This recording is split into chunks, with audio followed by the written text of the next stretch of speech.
Okay, really quick. Not breaking news at all. Did you know that the play came out in 2016? I feel old. Me too. Anyway. All right, everybody. Hello and welcome to this theater review. We don't do a lot of theater review here and the channel, Magical Travels with John. Before we get into my whole other thing, hi everyone. I'm Jonathan jgalarowicz with Key to Adventure Travel. And once again, we're here with a theater review talking about Harry Potter and the Cursed Child.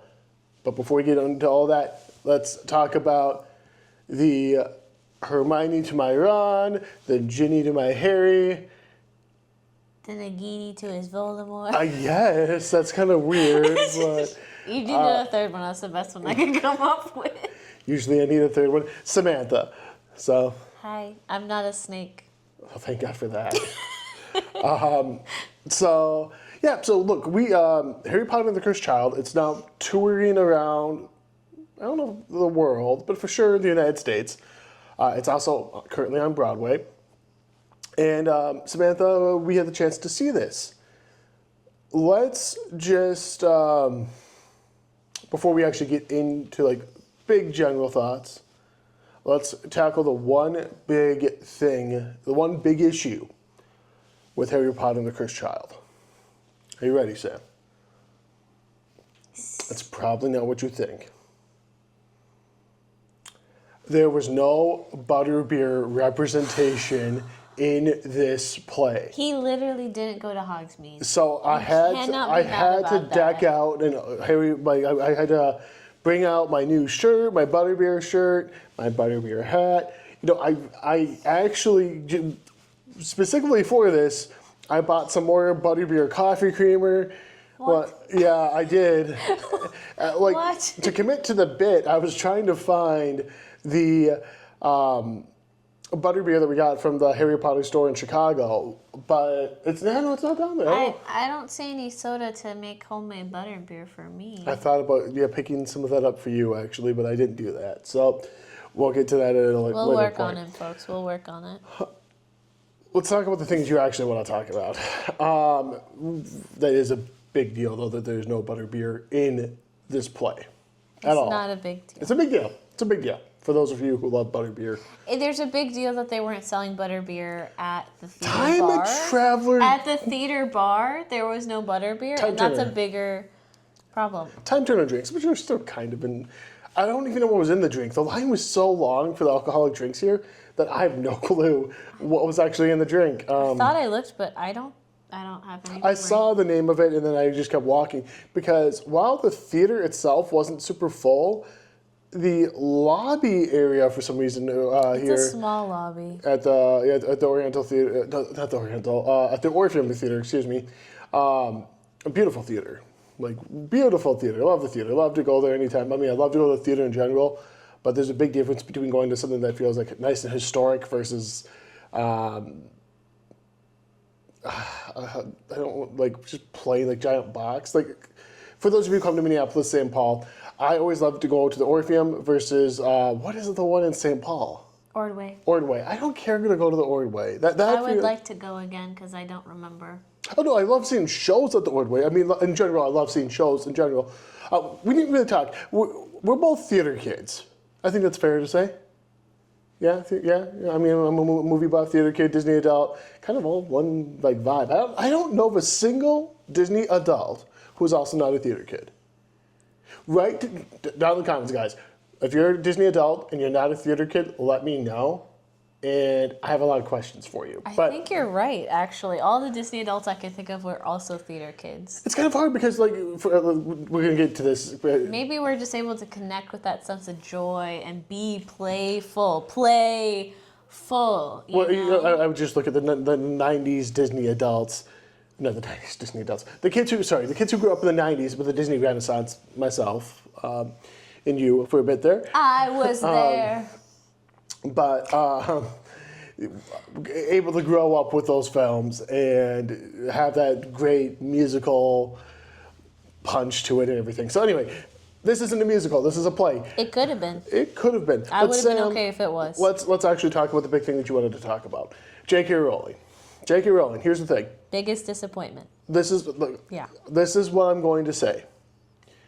And I know that people in general, when I look at the stats for the Harry Potter videos versus other things, in general, Harry Potter in the popular zeitgeist, I don't know how, like, I don't know.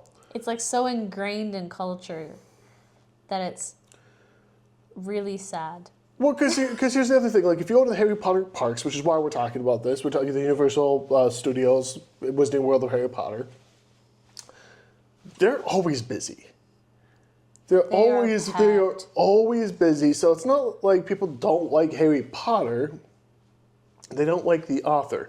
And the author has said some terrible things, some horrible things, 100%. No, I'm not questioning that. Yeah. But that doesn't mean I can't enjoy the things that she created. I often talk about Woody Allen. Woody Allen is a pedophile, a horrible person. Allegedly. A pedophile, a horrible person. I mean, yeah. But that doesn't mean I can't enjoy the films that he made. Like, I love Annie Hall. Annie Hall is a phenomenal film. Manhattan, it's a pretty good film. Midnight in Paris, I love Midnight in Paris. It's a great film. Same thing for, like, Harvey Weinstein, who was a god-awful person, god-awful producer, but I can still watch the movies that he made. I can still watch those movies that he put his money behind. Same thing for Harry Potter here. This does not mean that I support J.K. Rowling. This does not mean I support her views. It just means that I like the thing that she created. And even if I'm not in love with this, which I'm not, I'm still going to talk about Harry Potter. I'm still going to like that thing that I grew up with. It's like, I grew up with Harry Potter. It's like, I can't take away going to those midnight releases, going and, like, theorizing about what's going to happen, going to MuggleNet and the Leaky Cauldron websites and having a great time. Like, no matter what she says or does, those memories that I had with my friends, my family, and just like me enjoying cracking open that book and having a great time, like that can never go away. So, once again, I know you'll go more probably into it than I will. Terrible person, but she made a great thing. And I mean, maybe it's the Hufflepuff in me. I got two Hufflepuff pins here, guys, from the show, two Hufflepuff pins. Maybe it's that loyalness that I have to the brand. But like, the reason why I'm also saying that is because it's not like the brand. It's not like Harry Potter himself jumped out of the book and said things that are, in my opinion, not things that you should be saying like at all. The author did, obviously, but not the character. So once again, I am that person who does separate art from the artist. Is that right? Is that wrong? The jury will forever be out on that. But especially for this and those movies and the TV show that's coming up, hundreds of people are working on this. So do I go to those hundreds of people, you don't deserve a job now? I don't believe so. And the fact that, I think I'm on a soapbox now. Yeah, you are. The fact that people were attacking the new guy who's playing Severus Snape because he's black.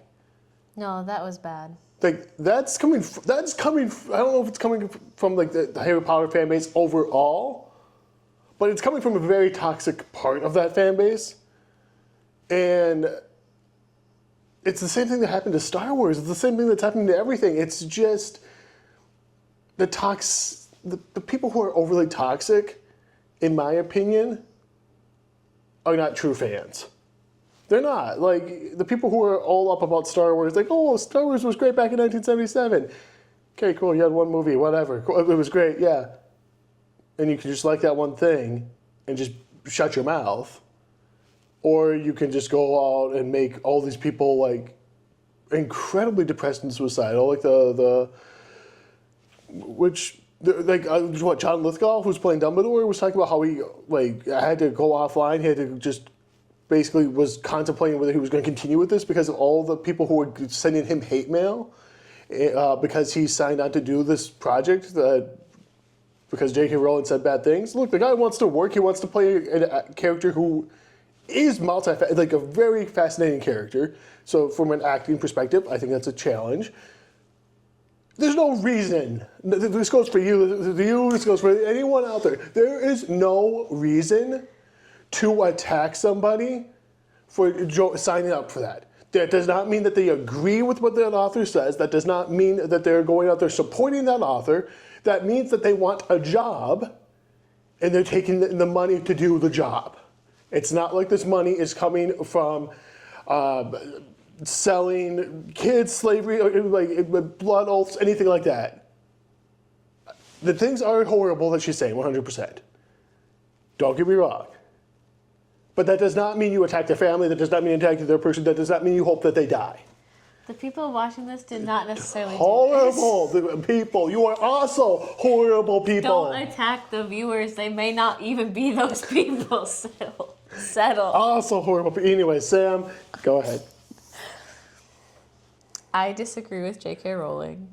And I do feel like sometimes she sours how good this franchise is. I really wish she was a different person sometimes because I feel like there's so much potential in the world of magic to be more diverse, to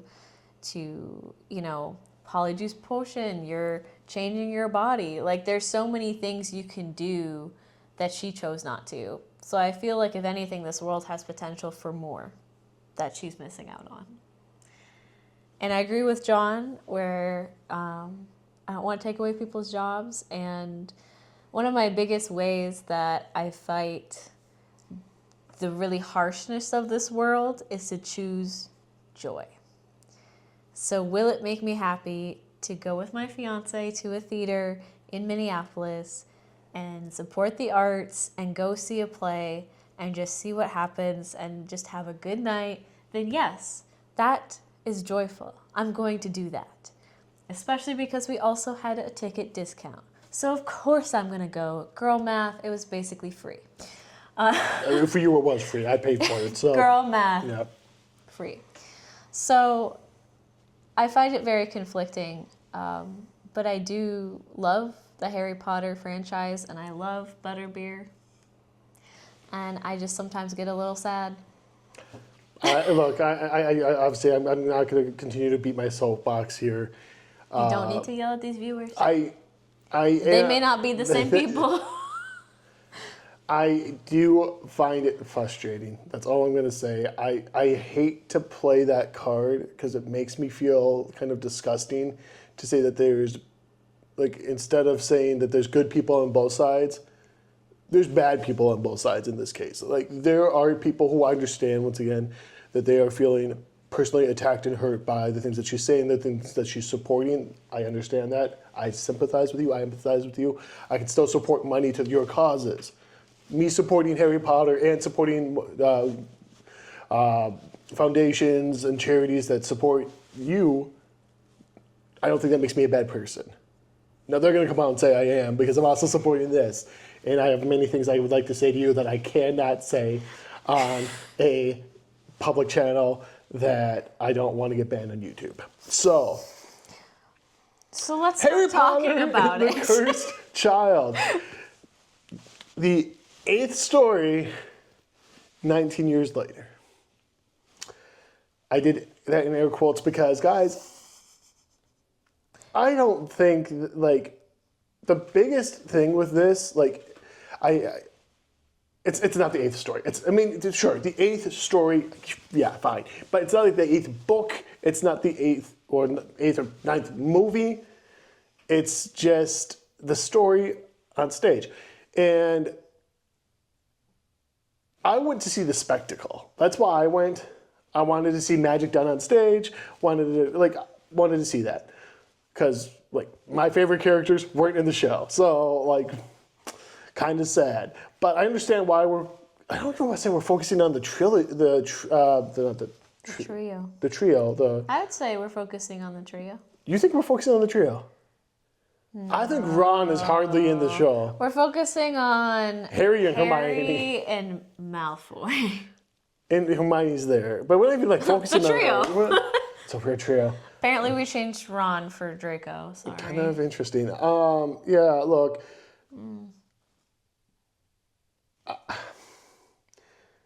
I don't really know how to talk about the play overall. Like I feel like we could talk about things up until the Act 1 break without spoiling things.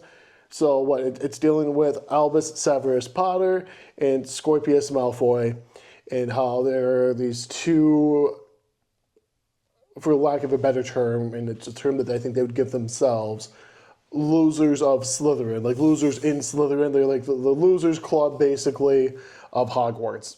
And I don't, like, on the page, I don't think I care, because I read this, I bought it the day it came out, and I read it, and I didn't care. But when you see people performing it, because it's just a script, this is just a script, it's nothing exciting. But when you see people performing it, like that's the thing that brings the real magic to it. So watching the actor, and I apologize, I don't have his name up in front of me, it'll be coming up here, but who played Scorpius, and I don't know if I cared as much for the actor who played Albus.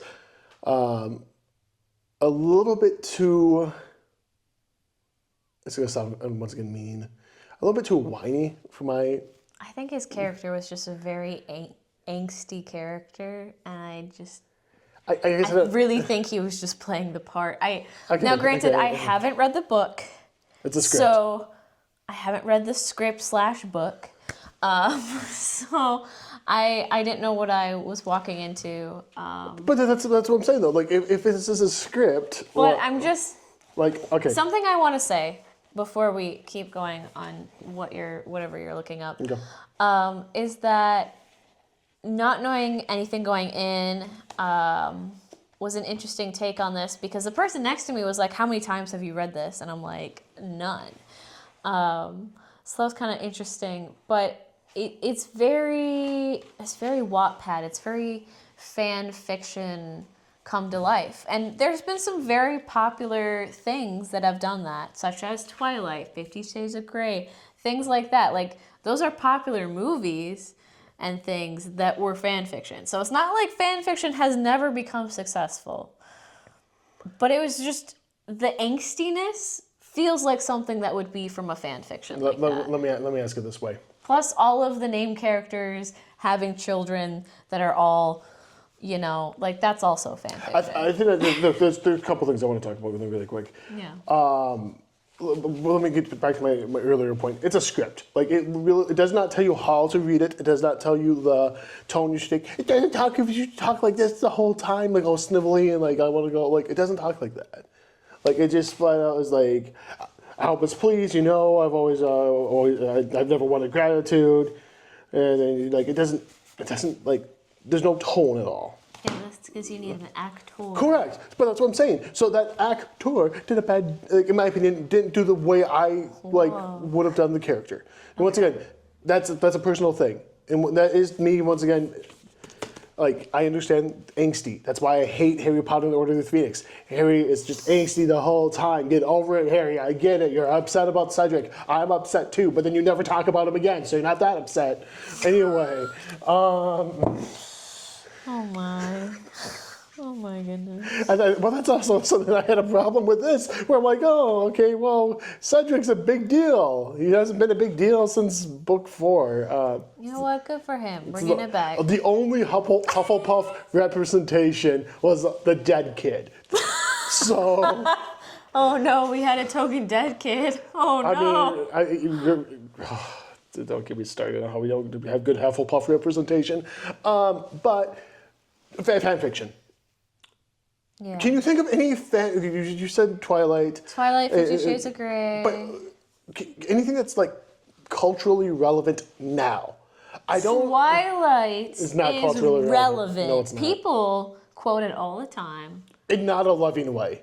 Not a loving way. It's relevant. I don't know. I would say on the relevance scale, It's a step above Avatar. All right, my argument to you is 2016 Twilight was very relevant. When this came out. Yeah, Okay, maybe. when this came out. Maybe. I don't Yeah.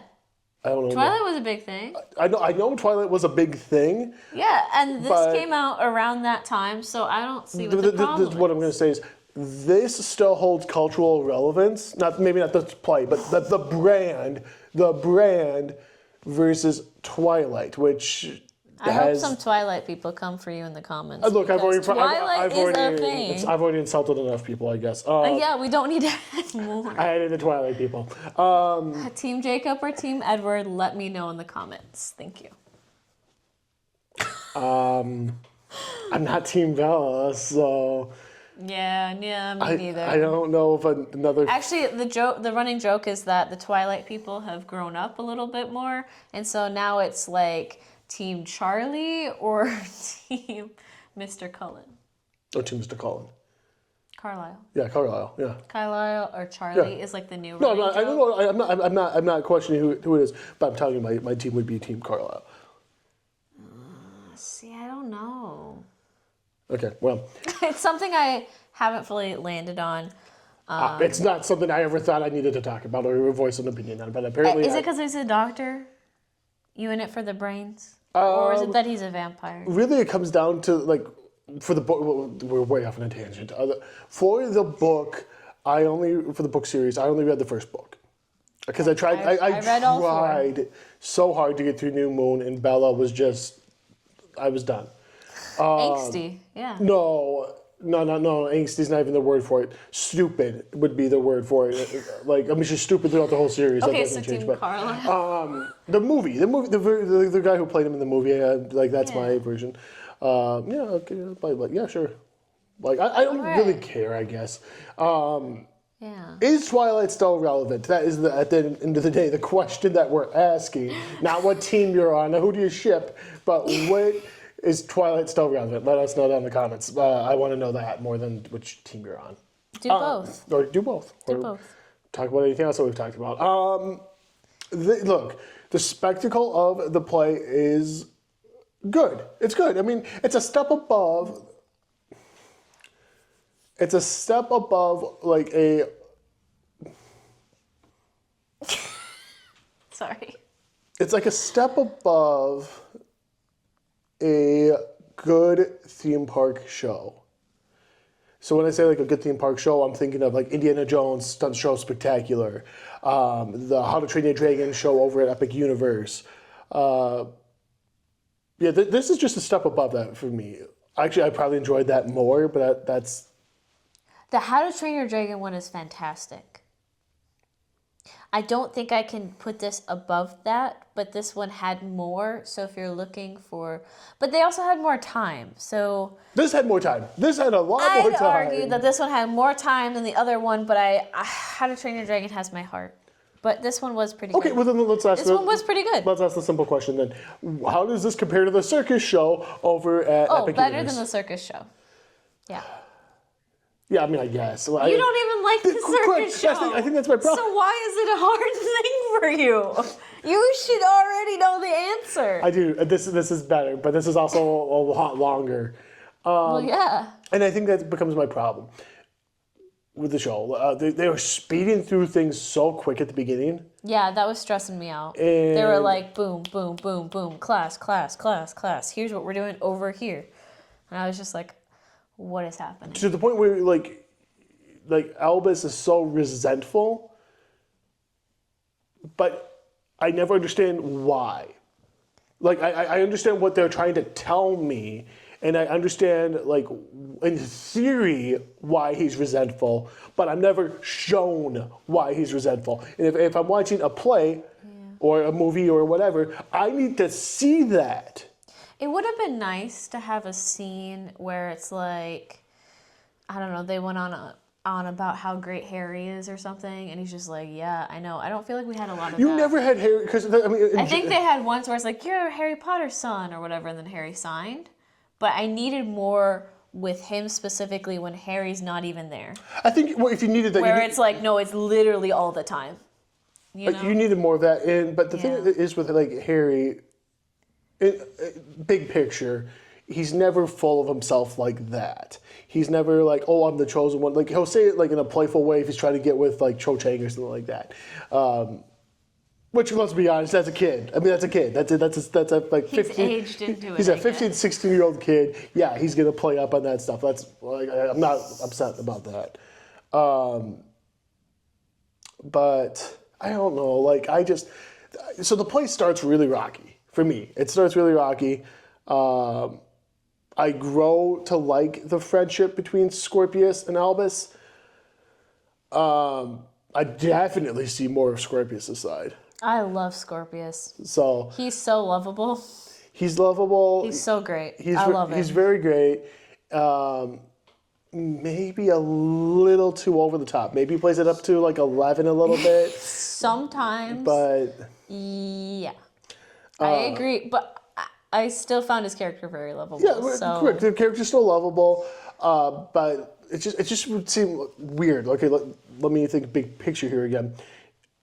Pick this up, make a movie of it, and that stuff seems really out of place. Like if I'm gonna watch those other 8 movies and then I'd watch this, it would be really out of place. I don't think I would like it as a movie because I love the Scorpius we specifically watched, and you had a whole thing about actors, Yep, so I yep. like that actor specifically and how they chose to do it. But then I also feel like the way the magic effects were cool and or charming on stage, but if you turn that into like CGI movie magic, I don't know if it would feel the same. And It would feel hollow. I don't think I'd like it anymore. But I liked it on the stage.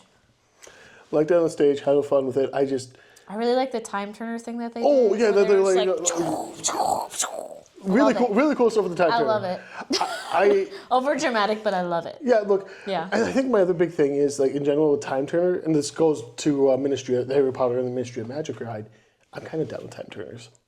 They do Like really I'm hammer it in. really kind of done. This is the final nail. Like, don't bring up time turners again for a bit. Or ever They talked again. a lot about it in this one, and I'm like, we get it. Time. Yeah, look, I didn't like that. I mean, I like the effect. I'm just kind of done with time turners. Yeah. I think the plot, the moment you start to think about the plot and everything that happens in the second act. It's a little convoluted. A little. Convoluted. A little. I was able to follow it. Oh, no. I'm not saying you can't follow the It's still plot. convoluted. But too convoluted means I can't even follow what you're putting down. It's not the fact that it's convoluted. Like, I don't want to get into it because it really spoils felt things. like the same thing as like, and then her sister's dog, and then the brother came in, and you're just like, okay, you know? No, it's not, look, it's not that. It's just really. It was just the overly fan fiction part of it. It's just there's things that are It definitely got worse in Act 2 for the fan fiction part, I think. completely. And I was like, oh, this is where we're falling apart here. And this is the retconning of things that have happened. Yeah. Like the thing which I like about the Wizarding World, like as much as the Fantastic Beasts movies are kind of like meh to me, I still look at those as canon. Like I still look at those as okay, it's building on things that have happened. It's like telling me that Dumbledore had this relationship with Grindelwald and yada yada. I'm like, okay, that's canon. That's was never in the original books, but like I think it adds depth to things. There's the cursed child of it all does not work. I feel like the depth they were trying to add with that was like the relationship between kids and their parents, but it didn't pan out the way they wanted it to, but you could tell that was a side emphasis they had. Was that really? Yes, because remember that one part with that one person? I can't tell you. I don't understand. I'll tell you later. But they had, if you think about it, each person who had a kid had a moment where they were bonding specifically with their kid as an emphasis point.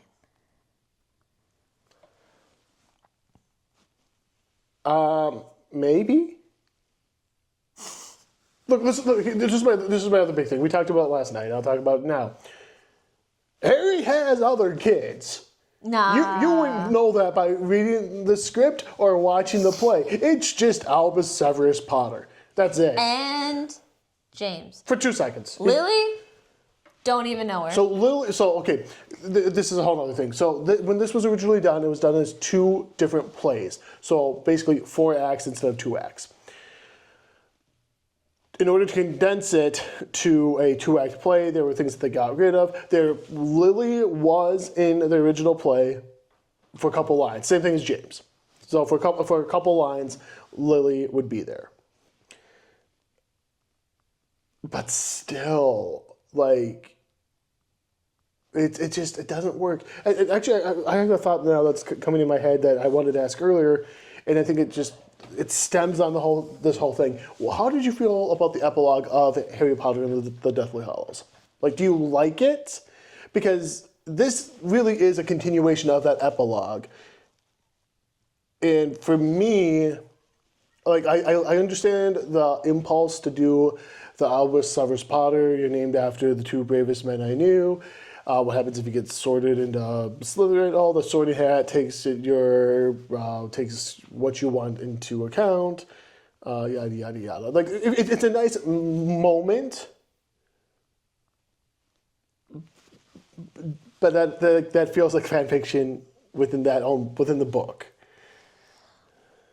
I barely remember the epilogue, and if I think to the movie's epilogue, where they're like getting on the train, I think my distinct thoughts were, who even are all these people? So, as a continuation, sure, I like it because now I know their names.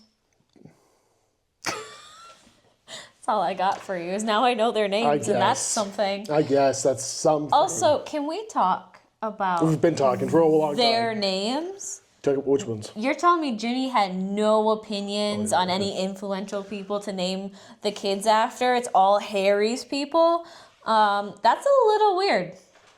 Yeah, look, that goes... And we did talk about that last night, too. That's a little weird. But that goes back to the epilogue. It's not like the play came up with the names for these characters. They've already been done. The play... I stand by it for the franchise. Came up with that weird name of whatever this bird thing is. I can't remember what they're called now. So now I have to look it up. The Workery. I really... I swear it's an O. I really hate to be like, man, I completely tried to just... I'll help you look. Yeah, thank you. I really tried to just block it out because... It was bad. It was bad. Why? I'll let you look it up. But Augury. Augury. A sinister-looking greenish-black vulture-like bird. Okay, why? Why? You already have the Death Eaters. Why are we making a new thing? It makes no sense, especially when, guess what? They're still Death Eaters. They're still the exact same thing, except they don't have masks on, I guess. I think that's the only difference. Why? Why? Come on. Like, you can't, it's not like you didn't have the rights to make it a Death Eater. You have the rights to everything else, besides Butterbeer. But, come on. Like, if you tell me the Death Eaters are coming back, I'm like, oh, okay, I know who they are. I know what that is. You tell me this brand new thing's coming, I'm like, okay, cool. Why do I care? Like, that was my exact thought in the theater when they were talking about them. Why do I care? I would say, based off of this really in-depth, oh my gosh, that's kind of cute. This really in-depth wiki, like Potter wiki thing, that they picked it because it was already in the world somewhere and it has kind of an angsty background. For example, this says, augury was the ancient Roman practice of foretelling the future by observing the flight pattern of birds. So, okay. future, time traveling, angsty looking bird. This is okay. If that's the case, It's a play on words. If that's what they wanted to do, It foreshadows death. Like, if that's what they were doing, that's too pretentious for this play. That is too much, too pretentious. You've never been in a fan fiction and it's like, my name is XYZ because it means bringer of light and I'm the light of the world. Like, they do that sometimes. Of course I have. They of course do I have. that. Here's the thing. And they did that. Back in the day, I promise you, back in the day, I was reading Harry Potter fan fiction. like no joke. Was reading Harry Potter fan fiction. Was into Wizard Rock. Was into all of it. Like, I was, like, you think I'm in love with Harry Potter now. Back when those books were coming out, it was like... Wow. Everything Harry Potter. Like Jonathan, I've never seen. So, let me tell you. A fan fiction Jonathan? I've never seen that. Well, yeah, look, yeah. Can we read one of your old favorites together? I'd love that. I don't even know some of my favorites. Oh, we'll find some. But, I can tell you those weren't, of course those weren't written well. Of course not. But, the only thing I was paying for was my time. I'm paying with actual money and my time, and you're telling me and you knew that it was fan fiction. Look, you knew. I didn't, but you knew. So, you can't be mad if you knew. It has the actual logo in there. It says the Wizarding World right there. So, like, yes, is this considered fan fiction? 99% yes. Yes. If this ever comes out as a movie, you know, I'll have to cook the book up and eat it. But please don't hurt our books. I'll wait for streaming if it becomes a movie. Oh no, I'll see it in theaters. I'll be there opening day. Okay, well then you're kind of a hippogriff. Right? I'm a hippogriff. Yes. You're a hippogriff. Here's the thing. I am a sucker because it's the same thing for the. Well, at least you're admitting. For the Fantastic Beasts, look, I bought the freaking Hufflepuff pins. You can see his little nose. He's got a little nose. He's kind of cute. You can see his little nose, and I didn't support it until I saw the little nose. But at the end of the day, like, it's a very generic pin. I almost bought the wands that they tried to tell me were used in the show. But here's the thing: we were 5 rows from the front, so I could easily see the wands. They were not the same wands that they were selling, but that's. They decided to wear different ones that day. Okay, fine. The wand chooses the wizard, apparently, unless you're on stage, then it's just everyone gets a generic wand. It's an actor wand. Okay, fine. Their real wand is somewhere else. Look, that's not even what bothers me. The point that I'm trying to say is, I am a sucker. Like the fact is, like, I walked out of it going, God, I want to go buy some Hogwarts robes and do the swooshing thing. The swooshing thing was fun. I think that. Look, I think more people should be swishing around their furniture. I think it's good. I like it a lot. We've definitely just been talking just a lot about it. For me, at the end of the day, I do recommend, as much as I've been going on and on about things I don't like about the play, I do recommend seeing it one time. It's cool. There's some cool magic. I will never pay to see the play again, but... He wants the girl math. Favoring him this time. If somebody ever gave me a free ticket and they hadn't seen the play before and I would go with them, I would go. But and if they had seen it before, there's just nothing. Look, I feel like if you give me long enough, I would go again to see how the magic was holding up. No, because this is my other problem. My other problem when I was watching it, and you're gonna judge me here. So all of you. I'm so ready.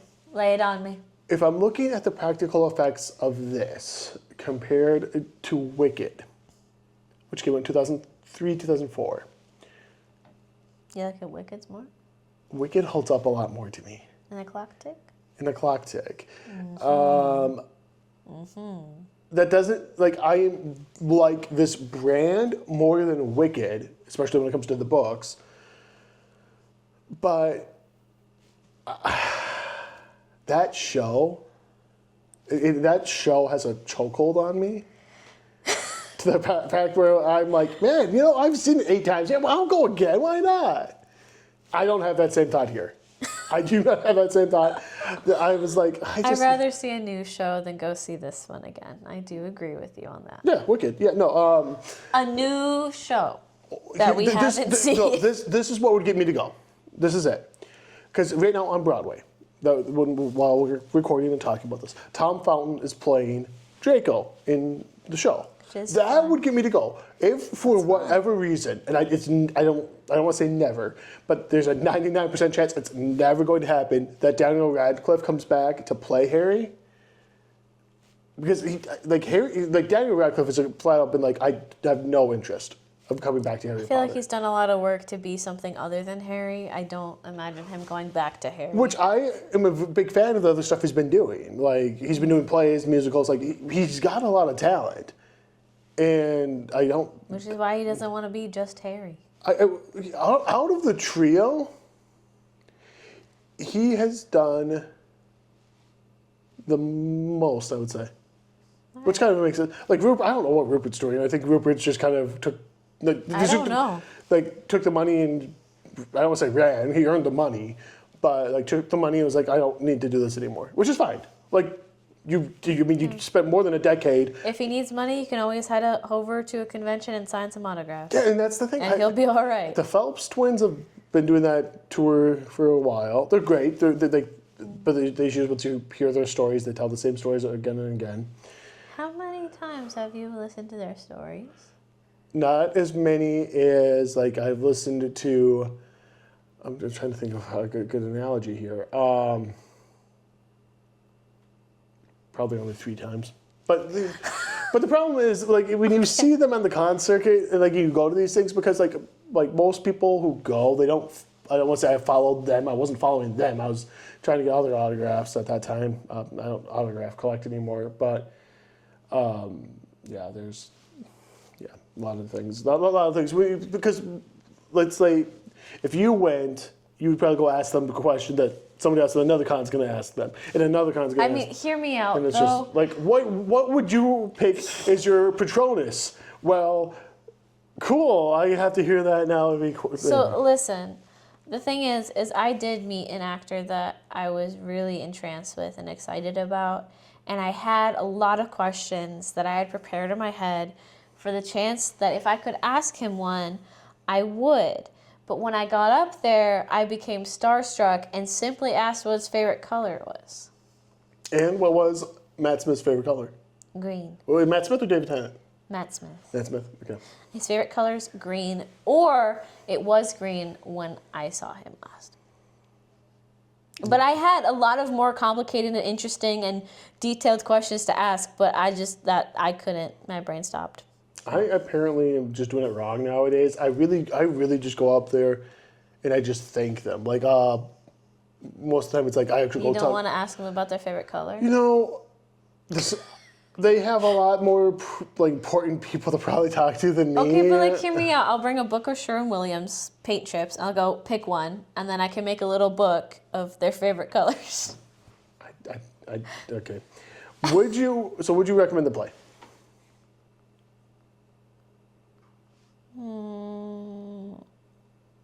That's a tough one. I think if someone already wanted to see it really bad, I'd say, yeah, go see it. But if someone was just like, what should I do this weekend? I don't know if I would bring this up. It's a tricky one because, like, you have to already I'm know... somewhere in the middle. You already have to know Harry Potter. Like, I do not think you can walk into the show knowing nothing about Harry Potter. Good news, a lot of people know Harry Potter. Good news. It is good news. A lot of people have that base level. I don't know how... Yeah, I don't know how that would work. You just need base level. Really. Oh, correct. You just need the base level. You don't need to know who every little thing about Harry Potter to follow what's going on. You just need to be like, that's Harry. That's Hermione. I'm good. You know? Look, I think the next time that we're actively going to be talking about Harry Potter, we'll probably be at the theme parks, to be very honest. So if you'd like to book a trip to those amazing theme parks, you can always reach out to me at jgalarowicz at ketoadventuretravel.com. Hit you back with a no obligation quote. Those parks are amazing. You can actually get real butterbeer. And you could actually do magic. So you get your own interactive wand. I used to not be a believer of those interactive wands. And then he loved And now I can't stop talking about it. I think it's amazing. That magic is actually a lot better than the stuff you'll see here on stage as well. Look, besides the theme parks, the next time we'll be talking about Harry Potter will be once the show comes out. And we'll probably just do a wrap-up of the whole show because I I don't know about the internet. Because the internet's a fickle place. I try not to pay attention to Twitter or Facebook or anything like that. I'm very excited for the show. Like I am, because I think it's just like it's that nostalgia. It's that nostalgia. Nostalgia's hitting me, and I'm like, I love it. Like I really love Harry Potter, guys. I really do, and I'd recommend seeing the show. More so, not to plug a certain audiobook provider, but if you go out and search for Harry Potter cast, like unabridged books, some very good ones that you're going to come across. And I'm not going to plug them because they don't deserve it. And I love how the excitement in your And they're not paying me. And they'll never pay me, but really good. Like those audiobooks, like that exam, the moment we walked out, I was like, I want to listen to those audiobooks. Or the Jim Dale ones. Or the Stephen Fry ones, or like just I love Harry Potter. Like really, I do. I kid you not. Like I listened to the audiobooks in one way or another. The 3 different versions of each book I have now. Oh my goodness. Yeah, I know. Should I read it for you too, and then you can afford it? No, I don't need that. I can't do very many voices, so it's just me for everybody.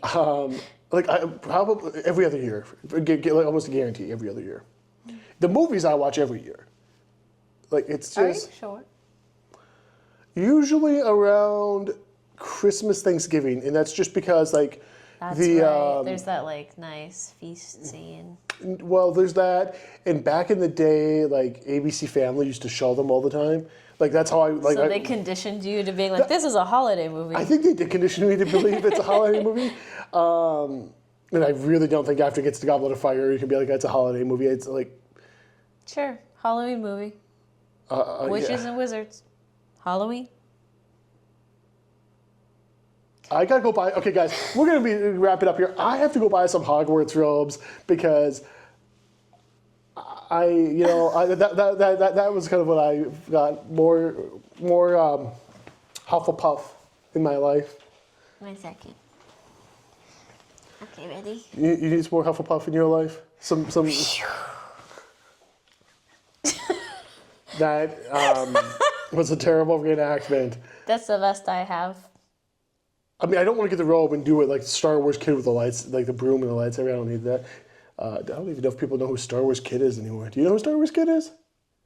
You as a child? Okay, we will talk about Star Wars Kid coming up when we switch over to our movie reviews with The Mandalorian and Grogu coming up here in just a few weeks. Also very excited about that. I'll be able to talk a ton about Star Wars. So, once again, if you guys would like to book a trip to those wonderful wizarding theme parks over at Universal Studios Hollywood or Universal Studios Orlando, you can always reach out to me at jgalarowicz at ketoadventuretravel.com. Or if you even want to go down the path to not Harry Potter, but still visit the Magic Kingdom, you can head over to the Disneyland Resort in California, happiest place on earth. And let me tell you, the moment you start walking down Main Street, USA, you just have that song, walking right down the middle of Main Street, USA. No, that doesn't go through your head at all when you're walking? The up music. I'm probably going to get hit with copyright. Should we give him a little magic to say goodnight? Knox. What, you're not going to do it with me? Knox.